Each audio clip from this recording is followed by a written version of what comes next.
হুগলির আরামবাগে মঙ্গলবার একাধিক দাবিকে সামনে রেখে বিক্ষোভ ও ডেপুটেশন কর্মসূচি পালন করলেন এআইইউটিইউসি অনুমোদিত joint Bengal anganwadi workers and helper ইউনিয়নের আরামবাগ প্রজেক্টের অঙ্গনওয়াড়ি কর্মী ও সহায়িকারা। দীর্ঘদিন ধরে বিভিন্ন সমস্যার সমাধান না হওয়ায় প্রশাসনের দৃষ্টি আকর্ষণ করতে এদিন এই কর্মসূচির আয়োজন করা হয়। কর্মসূচির শুরুতে অঙ্গনওয়াড়ি কর্মী ও সহায়িকারা আরামবাগ সিডিপিও অফিসে গিয়ে নিজেদের বিভিন্ন দাবি দেওয়া সম্বলিত স্মারকলিপি জমা দেন।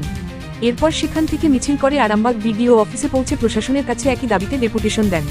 পরে আরামবাগ মহকুমা শাসকের দপ্তরেও গিয়ে লিখিতভাবে তাদের সমস্যার কথা তুলে ধরেন এবং দ্রুত প্রয়োজনীয় পদক্ষেপ গ্রহণের আবেদন জানান। অঙ্গনওয়াড়ি কর্মী ও সহায়িকাদের অভিযোগ, দীর্ঘদিন ধরেই তাদের একাধিক ন্যায্য দাবি উপেক্ষিত হয়ে আসছে, তাই বাধ্য হয়েই তারা আন্দোলনের পথে নেমেছেন। তাদের প্রধান দাবিগুলির মধ্যে রয়েছে বকেয়া পাওনা দ্রুত পরিশোধ করা এবং বিভিন্ন অঙ্গনওয়াড়ি কেন্দ্রে নিয়মিত ও পর্যাপ্ত পরিমাণে চাল সরবরাহ নিশ্চিত করা। পাশাপাশি সংশ্লিষ্ট সমস্ত সমস্যার দ্রুত সমাধানের দাবিও জানিয়েছেন আন্দোলনকারীরা। ড্রাই চলছে বলতে প্রায় 2.5-3 মাস ধরে ড্রাই চলছে।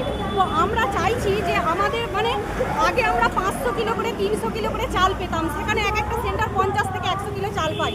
সেই চালগুলো আমরা যখন খরচ করতে যাই, বড় বড় সেন্টারগুলো 5 থেকে 6 দিন চলছে, তারপরে আবার ড্রাই যাচ্ছে।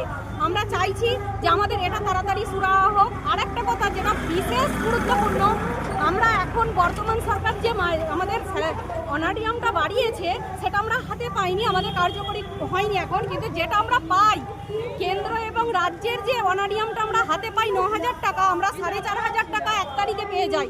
কিন্তু আজ যে 4,500 টাকা সেটা আমরা 2 মাস করে আমাদের ডিউ থেকে যাচ্ছে। আর তারপরে আমাদের সবজি বিল প্রায় 3 মাস করে আমাদের সবজি বিল আটকে রাখা হচ্ছে।